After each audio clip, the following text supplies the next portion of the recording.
حضرت امام مالک کہتے ہیں میں غریب کا بیٹا تھا. اکثر دین پڑھنے والے غریبوں کے بیٹے ہوتے ہیں. امیروں کے بچے ایف ایس سی پڑھتے ہیں, بی ایس سی پڑھتے ہیں, ٹیکنالوجی پڑھتے ہیں. غریبوں کے بچے دین پڑھتے ہیں اور پھر امیروں کو ممبریاں ملتی ہیں. غریبوں کے بچوں کو اللہ ممبر عطا فرماتا ہے, مصلی رسول اللہ دیتا ہے. حضرت سیدنا امام ابو مالک فرماتے ہیں میں غریب کا بیٹا تھا اور میری 6-7 بہنیں, میں اکیلا بھائی تھا. آپ فرماتے ہیں میرے ابا جی فوت ہو گئے. میری امی پکڑ کے مجھے ایک دھوبی کی دکان پہ لے گئی, کہنے لگی اسے کپڑے دھونے کا طریقہ بتا دے, سلیقہ سمجھا دے, یہ بھی ایک چھوٹی سی لانڈری کی دکان کھول لے گا, میری بیٹیوں کا پیٹ پالے گا. دھوبی کہنے لگا ٹھیک ہے, میں 2-3 درہم بھی دوں گا مہینے کے, اور جب کام سیکھ جائے گا تو تنخواہ بڑھ جائے گا. امام ابو مالک رحمت اللہ علیہ فرماتے ہیں میں بہنوں کے لیے روزی کمانے نکلا, میں بیوہ ماں کے سر پہ بوجھ اتارنے کے لیے نکلا, میں غربت کے عالم میں نکلا. رستے میں امام اعظم کا مدرسہ تھا. فرماتے میں وہاں چمکتے چہرے دیکھتا, لیکن اپنی غربت کو دیکھ کے میں آگے بڑھ جاتا, پریشان ہوتا کہ میں کیسے علم حاصل کروں گا. آپ فرماتے ہیں امام صاحب مجھے اکثر دیکھتے. ایک دن امام اعظم باہر نکلے, مجھے کھڑے ہوئے دیکھا تو قریب بلایا, سینے سے لگایا, ماتھا چوما. کیا نام ہے؟ میں نے کہا ابو مالک میرا نام ہے. کہا تمہیں پڑھنے کا شوق ہے؟ کہا بڑا شوق ہے. کہنے لگے چل آ جا پڑھا کر, آ جا مدرسے میں پڑھا کر. کہتے میں سارا دن وہاں پڑھتا, گھر سے کام کرنے آتا, سارا دن امام اعظم کے پاس پڑھتا رہتا. مہینہ آیا تو میری اماں کہنے لگی تنخواہ لاؤ. میں نے کہا امی جی تنخواہ تو وہ دے گا جو ڈیوٹی پہ جاتا ہو, میں تو پڑھنے جاتا ہوں. کہتے اماں گھر سے نکلی اور بڑے غصے کے ساتھ نکلی, کہنے لگی مولوی نے میرا بچہ خراب کر دیا, میرا بچہ خراب کر دیا. میں کام پہ بھیجتی تھی, اس نے کس چکر میں ڈال دیا, مسلوں سے بھی کبھی پیٹ بھرا ہے, کام بھی تو کرنے چاہیے نا. کہتے امام اعظم کے سامنے کھڑی ہوئی. امام صاحب بڑے امیر کبیر آدمی, اربوں خربوں پتی تھی, اور پھر اتنے بڑے عالم فقیر, سارا بغداد, سارا کوفہ, سارا مصر سلوٹ کرتا ہے. بی بی آئی اور تیز جملے, عورتوں کا طریقہ ہوتا ہے. کہنے لگی مولوی تیری سفید داڑھی, تیرا اتنا نام, تجھے خیال ہی نہیں آیا, میں بیوہ عورت ہوں, تو نے میرا بچہ خراب کر ڈالا, میری یتیم بچیاں روٹی کہاں سے کھائیں گی, مسلوں سے بھی کبھی پیٹ بھرا ہے. کہتی اتنے سخت جملے کہے, پر قربان جاؤ امام اعظم سنتے رہے اور مسکراتے رہے. کہنے لگے میری غلطی ہے, میری غلطی ہے, میری غلطی ہے, بی بی بھول گیا تھا, غلطی ہو گئی. بی بی کہتے تیری امام صاحب سنتے رہے. جب غصہ اتر گیا تو کہنے لگے اماں تیرا غصہ اتر گیا ہے؟ اتر گیا ہے. کہنے لگے تیرا بیٹا بڑا نیک ہے, تیرا بیٹا بڑا لائق ہے, تو اسے پڑھنے دے. کہنے لگے چپ کر دے مولوی, یہ پڑھے گا تو میں روٹی کہاں سے کھاؤں گی. امام صاحب کہنے لگے مجھے بتائے گی تیرے گھر کا خرچہ کتنا ہے. اس نے ایک لفظ پہ 3 دینار کا, ایک روایت ایسی بھی لکھی ہے بزرگوں نے, کہنے لگی 40 درہم ہے. اور اماں کہتی میں نے جان بوجھ کے زیادہ بتائے, حالانکہ میں کناب کا خرچہ کرتی تھی, لیکن جب کھلا ڈلا کرے تو وہ والا خرچہ بتایا. میں نے کہا 40 درہم خرچہ ہے, تو دے گا؟ تو کہتے امام اعظم کہنے لگے اماں تجھے لینے نہیں آنا پڑے گا, پہلی سے پہلے تیرے گھر میں پہنچ جایا کریں گے, یکم سے پہلے آئیں گے. او بھائیو کہاں استاد ملتے ہیں, کہاں استاد ملتے ہیں, کہاں وہ لوگ ملتے ہیں جو دعائیں مانگتے, التجائے کرتے, پیار کرتے. گزر گیا وہ دور, اب تو سوٹ لینے کا دور ہے, مٹھائیاں لینے کا دور ہے, ہاتھ ڈلوانے کا دور آیا ہے. اب کون پوچھتا ہے, اب تو پوچھتے ہیں تو میرے لیے کیا لایا ہے. حضرت سیدنا امام اعظم ابو حنیفہ رحمت اللہ علیہ 1 دن نہیں, 2 دن نہیں, 4 دن نہیں, 5 مہینے نہیں, 20 سال تک, کہنا آسان, بولنا آسان, سننا آسان, 20 سال تک امام ابو مالک کے گھر میں خرچہ دیتے رہے, وہ پڑھتے رہے. اماں کہنے لگی تو میرے بیٹے کو لگا تو لیا ہے, تو پڑھ کے بنے گا کیا. حضرت امام اعظم فرمانے لگے بادشاہوں کے تخت پر بیٹھ کر بادشاہوں کے ساتھ کھانے کھایا کرے گا, ان کے ساتھ بیٹھ کے حلوہ کھائے گا, وقت آئے گا وہ دیکھے گی. کہتے ہیں میرے امام انتقال کر گئے, وقت بیت گیا. ہارون رشید نے مجھے بلایا بغداد میں اور کہا میں آپ کو چیف جسٹس بنانے لگا ہوں. کہتے ہیں میں خوشی سے سجدے کرنے لگا, میں چیف جسٹس بنا. میں نے اپنی اماں کو خط لکھا کہ اماں بغداد آ جا, تیرے بیٹے کو اللہ نے بڑی شان عطا کر دی ہے.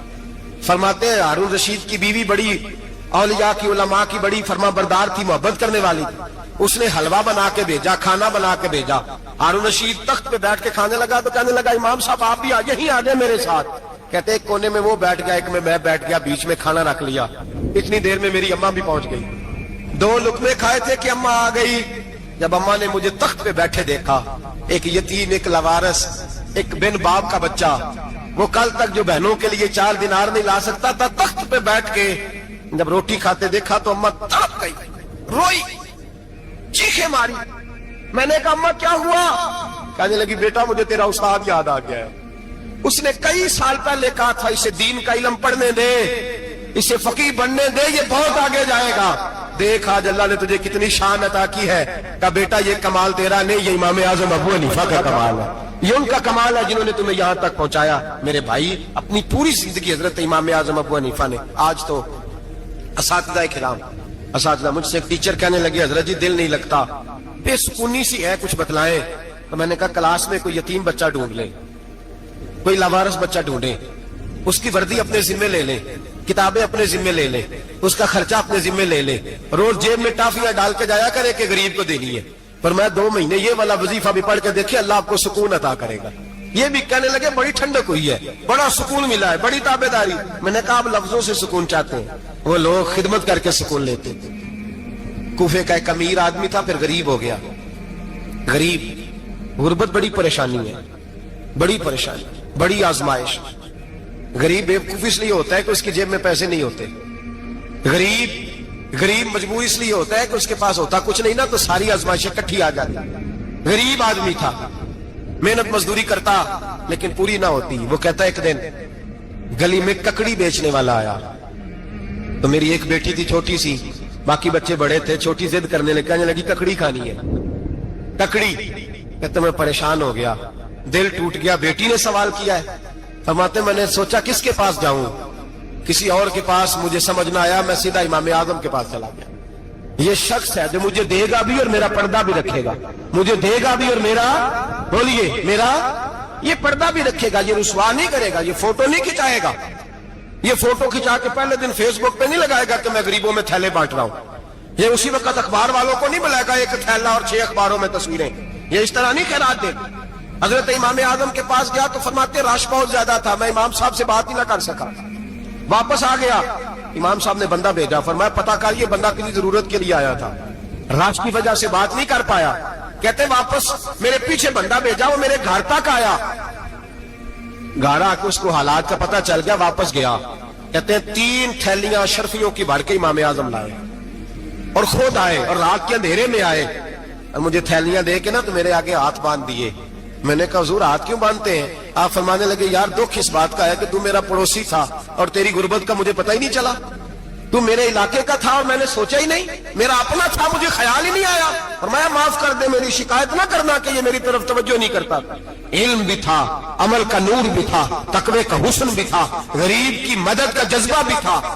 آج لوگوں پر مال کا فتنہ سوار ہوتا ہے، سب پر نہیں لیکن زیادہ لوگوں پر۔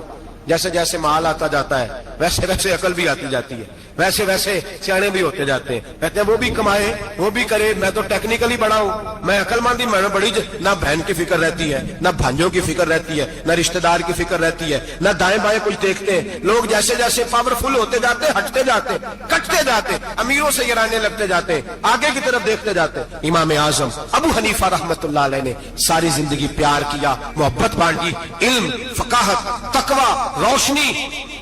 آج لوگوں کو علم ہوتا ہے پر علم کا نور نہیں ہوتا، ہمیں بہت ساری باتوں کا پتہ ہوتا ہے پر وہ باتیں ہمارے لفظوں میں ہوتی ہیں، ہم اس کے حسن سے آگاہ۔ اور اگر میں یہ کہہ دوں کہ ہمیں ان باتوں پر یقین کامل نہیں ہوتا، کہہ رہے ہوتے ہیں، ہم سمجھتے ہیں، بڑی باتیں کرتے ہیں، لیکن ان باتوں کے پیچھے جو عمل کا جذبہ ہے وہ پھیکا ہوتا۔ امام اعظم ابو حنیفہ رحمت اللہ تعالی علیہ جتنے بڑے عالم تھے اتنا ہی بڑا خوف تھا اللہ کا دل، اتنا ہی بڑا خوف تھا۔ ایک آدمی کہتا ہے میں نے امام صاحب سے مسئلہ پوچھنا تھا، میں نے عشاء کی نماز امام صاحب کے پیچھے پڑھی، کتنی لوگ باتیں سنتے ہیں، اس کا اثر کتنا لیتے ہیں، لیکن امام صاحب رحمت اللہ علیہ کا طریقہ کیا تھا؟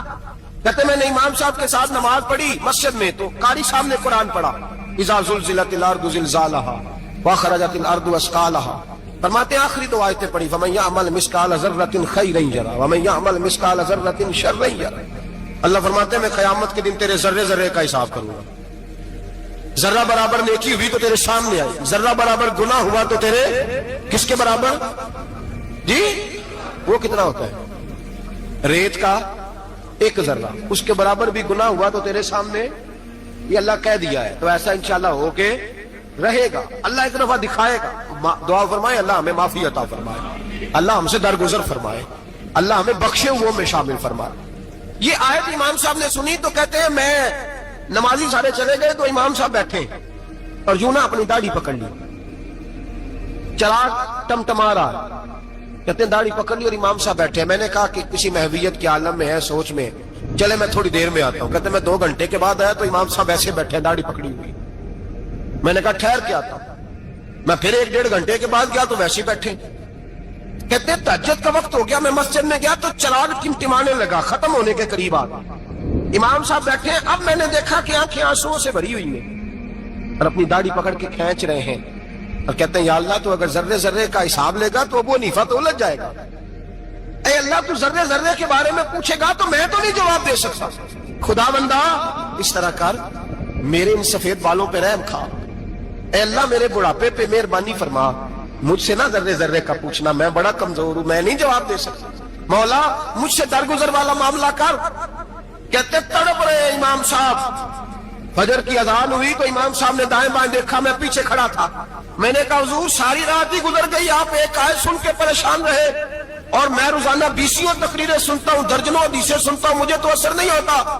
آپ فرمانے لگے مجھے تیرے معاملے کا نہیں پتا, لیکن مجھے اگر تو نے دیکھ لیا ہے تو کسی کے ساتھ ذکر نہ کرنا مجھے. اور فرمانے لگا پھر تو نیک آدمی ہوگا, تجھے نہیں خیال آتا. تو میں تو جانتا ہوں من آنم کے من دانم, پتہ سارا ہے سردار نو کی دیا نا, میں تو جانتا ہوں نا, مجھے خبر ہے, لہٰذا میں نہیں حساب دے سکتا, تیرا نہیں مجھے پتا.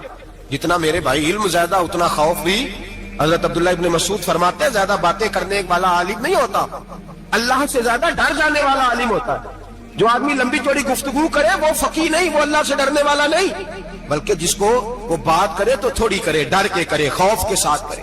اللہ کی خشیت جس کے دل میں ہو وہ بڑا عالم ہوتا ہے. حضرت امام اعظم ابو حنیفہ رحمت اللہ علیہ مالدار تھے اور اپنے مال میں سے حصے نکالتے تھے. امام صاحب فرمایا کرتے تھے میں نے چند 1000 درہم رکھ دیے. حضور کس لیے؟ فرمایا لوگوں کو قرضہ دینے کے لیے.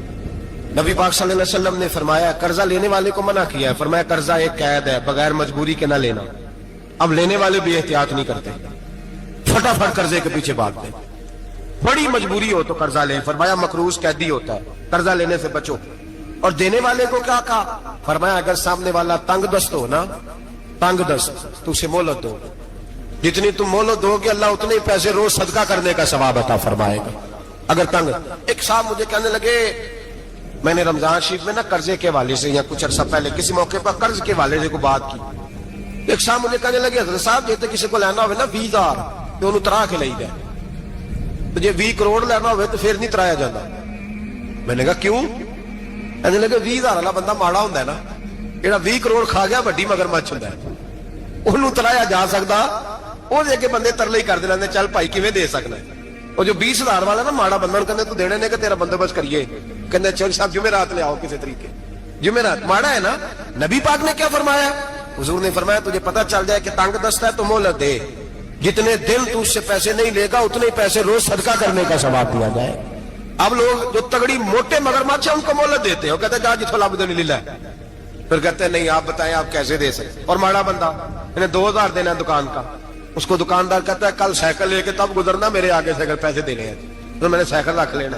ڈرنا چاہیے اللہ پاک, ہمیں پتا ہوتا ہے سامنے والا غریب ہے, تنگ دست ہے, مجبور ہے, مہلت دینی. امام صاحب کہتے ہیں میں نے کچھ پیسے رکھے ہوئے تھے, پس منظر یہ تھا کہ غریب لوگ آتے ہیں تو میں ان کی مدد کروں گا. امام اعظم ابو حنیفہ نے ایک بندے سے پیسے لینے تھے اور حال یہ تھا کہ آپ دھوپ میں کھڑے تھے, ساتھ اس بندے کا مکان تھا. لوگوں نے کہا حضرت دیوار کے سائے میں ہو جائے. فرمانے لگے اس سے پیسے لینے ہیں, اگر سائے میں کھڑا ہوا تو سود میں شمار ہو جائے گا, میں اس سے فائدہ نہیں لے سکتا. ایک بندے سے قرضہ لینا تھا, وہ آپ کو دیکھ کے گلی اور دوسری گلی میں چلا گیا, رستہ بدل گیا اور چھپ گیا. امام صاحب رونے لگے, کہنے لگے اے اللہ میں اتنا برا ہو گیا ہوں کہ تیرے بندے مجھ سے چھپنے لگے, اس کو ڈھونڈ کے لائے, کیوں چھپتا ہے؟ کہ حضور آپ کے پیسے دینے ہیں. آپ نے فرمایا جا میں نے اللہ کی رضا کے لیے معاف کیے, آج کے بعد چھپنا نہ, اس لیے میں نہیں چاہتا کہ تجھے کوفت ہو, تو میری طرف دیکھ کے چھپنے لگا ہے, میری طرف دیکھ کے. غریب تو بھائی گلیوں میں گھستے پھرتے ہیں کہ کوئی بندہ مل نہ جائے. مقروض آدمی پتہ اس وقت چلتا ہے جب خودکشی کر گیا, پتہ اس وقت چلتا ہے, پھر لوگ آتے ہیں اس کے بچوں کو کہتے ہیں فکر نہ کرنا ہم تیرے ساتھ ہیں. اس کے ساتھ ہونا تھا, ان کا سایہ بچ جاتا. اب آئے ہو امام اعظم ابو حنیفہ رحمت اللہ تعالیٰ علیہ لوگوں کو سہولت دیتے, آسانی دیتے, پیار کرتے, محبت کرتے. ہم لوگوں کا مزاج ایسا نہیں ہے, ہماری اخلاقیات کے اندر وہ حسن نہیں جو ہمارے بزرگ ہمیں دے کے گئے. اور پھر چھوٹی چھوٹی باتوں میں حقوق العباد کا خیال کرتے, چھوٹی چھوٹی باتوں.